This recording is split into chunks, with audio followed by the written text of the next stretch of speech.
Alright, ladies and gentlemen, here we are in game number 1 for this best of 3.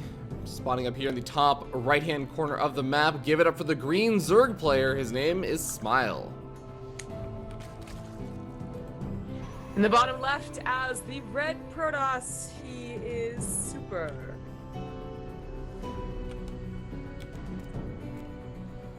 Alright, so we got a PvZ on our hands. Already seeing the further natural expansion being taken for Smile. So I guess most likely gonna be just going for that typical normal 3-base Zerg style.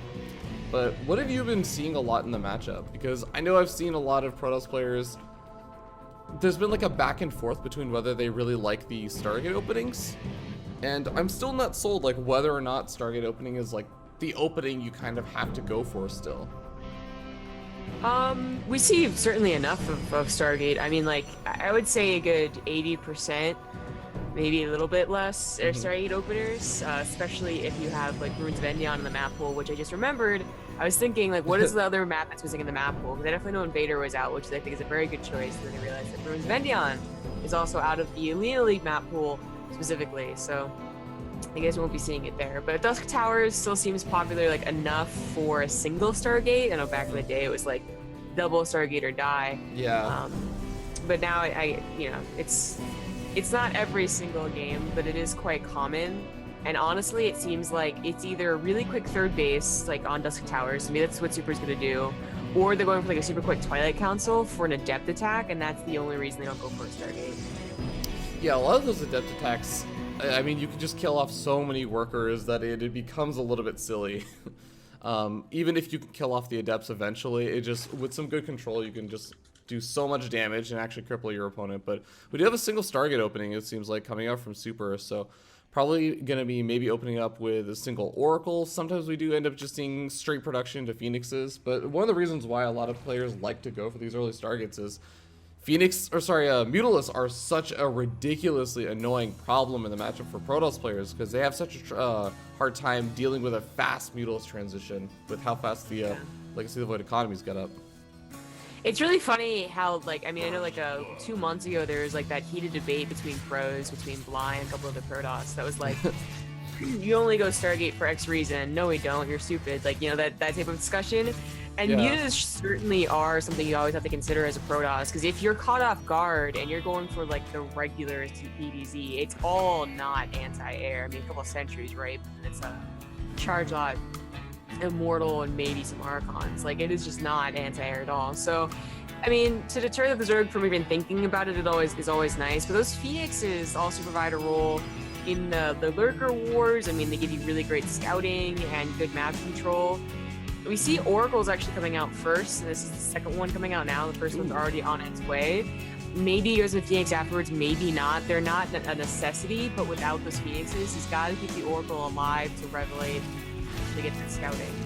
Yeah, he's already getting a good amount of damage done. 6 workers, 7 workers killed. This is on top of the 4 that he killed earlier, and not only that, but he should be able to keep the Oracle alive, gets out of there. And with the second Oracle on the way, the damage is only going to increase over here for Super. Yeah. I want to note that, of course, we know Super. You guys probably know Super. He's been playing in some of the European time cups, so, like, you know, definitely not favorable to his server or his time zone. But he's now playing, you know, on Korea in actually a nice time. So he should be pretty on form. But we also don't know Smile. Smile, I'm pretty sure, is not the player that we know. Smile. Yeah, I'm pretty sure that's not the Smile. He might just be a Korean master. I honestly didn't check his profile. I assume that he would be like, you know, maybe like a little on par with Super, but I actually have no idea. So if he does end up getting just like steamrolled, then it's not too surprising. We see a lot of those situations in the first round of Olimoleague. Alright, so I'm getting word that the music is way too loud. I don't know how it got turned up so loud. Was that like 12% or something earlier? I don't know. Anyways, hopefully that's okay. Let me know if it's still a little bit too loud, guys, but Oracles are still coming around, and honestly, it's like there's such a ridiculous lead right now for Super in terms of just like workers killed, and he's getting up to Twilight Council, Robotics Facility. Like, Super just gets to go unopposed in whatever he wants to do. And even the Void Ray is going to be hunting around for Overlord, so it's going to be harder for Super to get a lot of map vision on anything that he really wants to. Yeah. It's interesting to see this Void Ray come out, but I guess when you don't have Phoenixes, you need something to take care of the Overlords.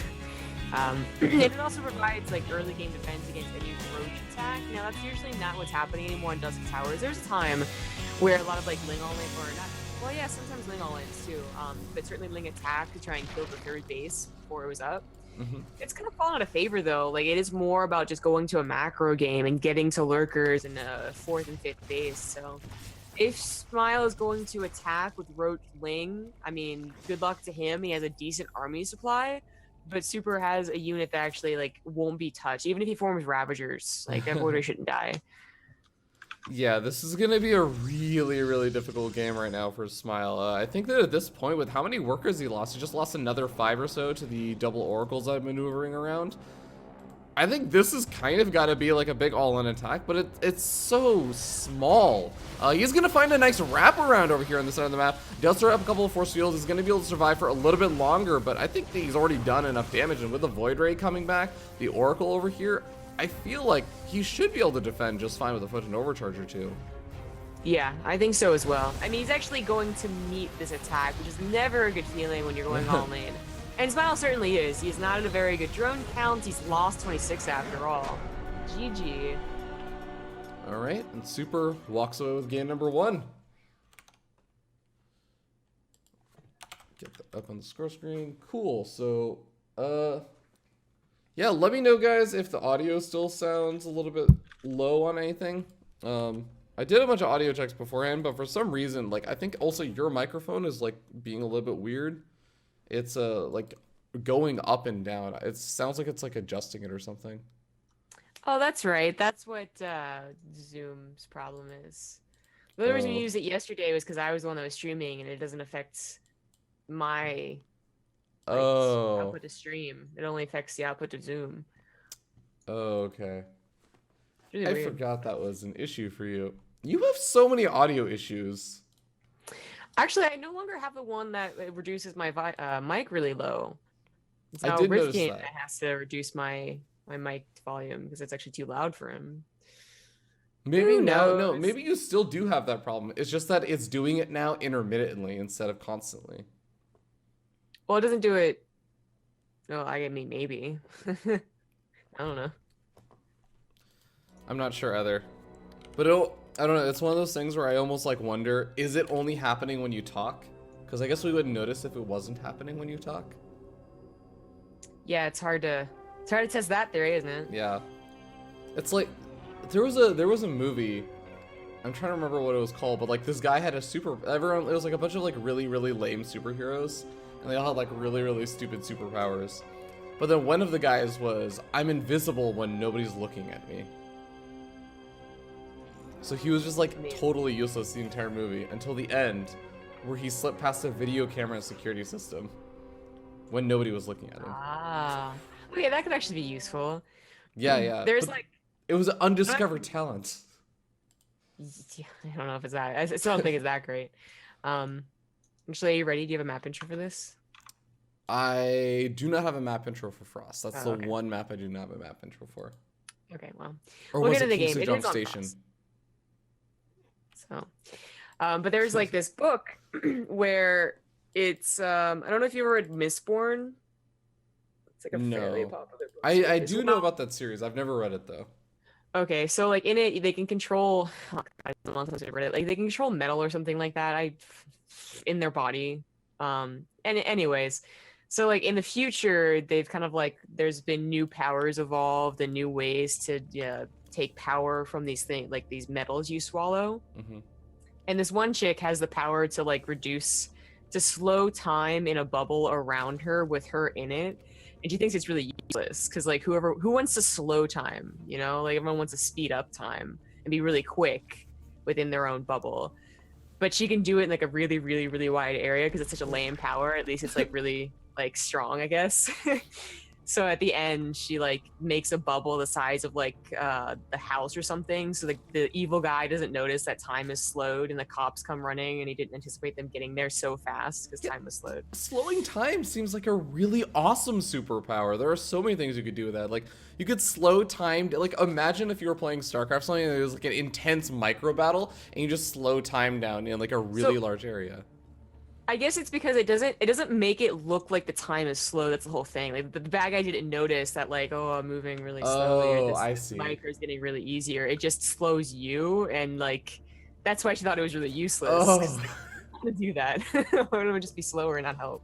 That is interesting. But anyways, we'll hop into the game, introduce the players. As we spawn down here in the bottom right, on top of the green Zerg player, once again, it is Smile. In the top right, as the red Protoss, he is Super.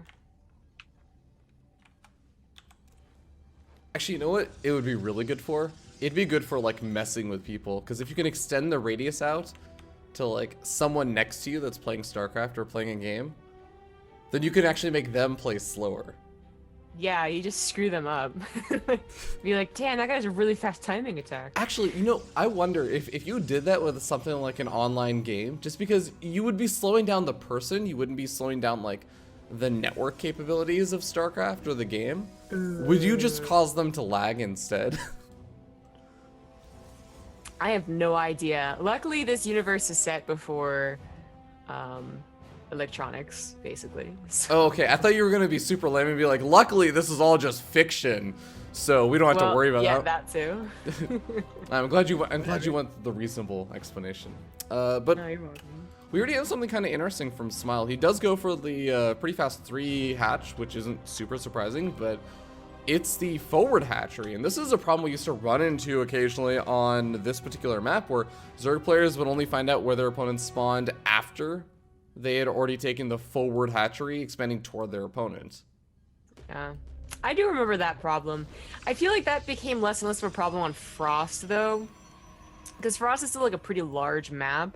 It's usually not ideal for the Zerg player to push into the Protoss, especially, but like any other race, they just don't want to aggressively expand. But I think Legacy of the Void has really changed that.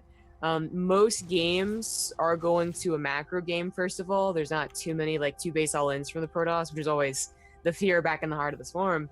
And it's more towards the Zerg about what they're going to do. Are they going to do like a Ling Hydra push? Are they going to go into Banelings? Are they going to just wait for Lurkers? And it's more about the Protoss waiting and seeing what's coming their way. So seeing Super be kind of the scared one and taking the back base actually makes more sense to me.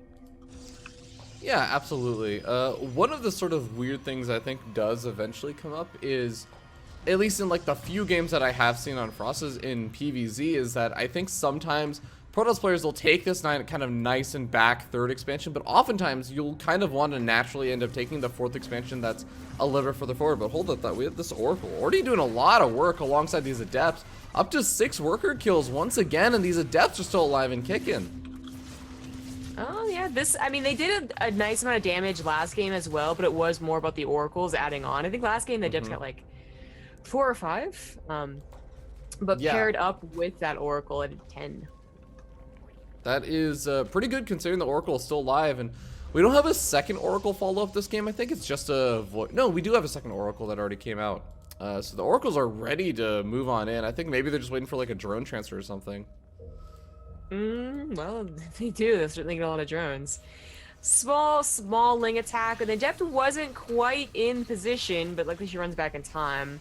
I mean, these Lings get in, they're not going to do a mass amount of damage. They're just going to be super annoying getting into the pylon and whatnot.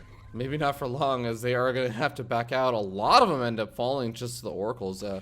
I guess pretty content with the damage that is done already. Super has already got a 17 worker lead with a 3rd expansion finished up, and Lair is only just now going up. I mean, there's not a lot really going in favor of Smile once again. Yeah, it is quite unfortunate, but he is in a bad position. He's got to get that drone count up first and foremost, I would say. Lair, he can't exactly wait. Like, you do want some type of tech here, but to only be at 36 drones on 3 bases, I mean, this is when you want to be at 50. And honestly, since Super is getting his own expansion, you probably want to be going up to 60 and then your own 4th base. And and whatnot. And it looks like Smile is just going to play a pretty standard Roach game. I don't know how much I like that, because if you just look at how this has been going, Super, like, it's not just the fact that he's been doing a lot of damage, because he did obviously do a lot of damage in both of these games, but it's also the fact that both games he's been playing on like one gateway for a while, getting up his tech while he maybe eventually adds on 2 additional gateways after his third is not just like building, but his third is finished, and that's when he's adding on those extra second and third gateways. It's like a very greedy style to play, and I don't think Smile can really just sit back and play super defensively. He's gonna get further behind than he already is. Yeah, he definitely is. I mean, Super might be playing this because he thinks he can get away with it in most CVPs. I don't know. We'll see, I guess, since he is going to advance in the Olimoleague. But it also could be that last game he kind of got the feeling he was going to win. So like, why not be super greedy? I mean, he could have tried just do a 2-base all-in, get the game over with, but maybe that's not just his style. More and more Protosses are really leaving their all-ins for like once in a best-of series that they're actually a little worried that they're not going to be able to win in general. I mean, it's really different than back in the last 2 expansions. Yeah, a couple Zergans are going to be moving on in, and they do scout out the army for Super. I don't know if that's going to sound alarm bells for Smile, knowing that, hey, there's both a 3rd expansion that's fully mining and operational, as well as a pretty scary army. I've got to make some units or something. Literally, Reconstitution is going to be finishing up as well as +1 melee attacks, or sorry, missile attacks. But oh man, Super is getting the fleet beacon. I almost feel like this is just going to be for like style points at this point. It might just be. I mean, I don't think he saw that Smile was going to get a Spire. That was just really coincidental. Spire goes down the same time as the fleet beacon goes down. Oh yeah. Well, Phoenix is going to come in and scout it now, at least. Yeah, I mean, now he doesn't, don't get Tempest, go for, Phoenix range. I think you just kill your opponent before they get it up. Yeah, exactly. I think he could just kill Smile here. The army count actually doesn't look that bad. And he's finally got up to a really good drone count, but the army is not very efficient. It is just, roaches and ravagers, and that's where force fields will come in and just in general warp-ins, basically. And of course, that Void Ray that, once again, Super invested into. Yeah, and the sentries are already going to be able to force field any roaches that get a little bit too far forward. Heck, they can just force field the army out and kill off the 3rd. It's only a 3-base economy, but here we go at the same time. Warp Prism moves into the main base, going to be doing a little bit of damage, or at least pulling a decent chunk of Smile's army over the main. Warp Prism barely manages to survive some of those corrosive bile shots, so it's going to be able to continue to stay here and warp in. Yep, yeah, but not necessary. The front push is going very well for Super. And he should just win. Yeah, there's no reason to back off. That Void Ray still alive is probably the main issue, but as well as everything else. Yeah, Stasis Trap goes down. Is going to be able to trap any units that chase him back. But I don't think he's going to be chased back anytime soon. GG gets called, and Super is going to advance on to the next round. Not unexpected. Didn't really know who Smile was, but it's awesome to see him show up. Rest of the bracket still probably going to be catching up. Natural's already won against Park. I don't really know who those are either, to be honest. I know Natural is one of the players, and I will fully admit this, like, I have not been keeping up a lot with the Korean StarCraft scene, just because it's hard enough just keeping awake for the Korean StarCraft stuff, but it's also just like catching up with all the North American stuff that I usually do. But I did look up Natural when I was testing out my statistics program and everything, and he is actually supposedly like a player that has either been in like GSL or SSL. Is actually like not a total random nobody. Okay, well, yeah. Maybe we'll catch him later on. His next opponent is going to be Super, so I mean, we could try and follow, or we could wait for maybe some other matches. Nothing's still super cool. Tails is probably gonna win his. Cool. Sulky's probably gonna win his. I mean, we can wait for Sulky versus Billowy, because I gotta imagine that's gonna be the matchup. Yeah, I guess we have a 2-minute ad break to figure all that stuff out. So we'll be back in just a little bit, guys.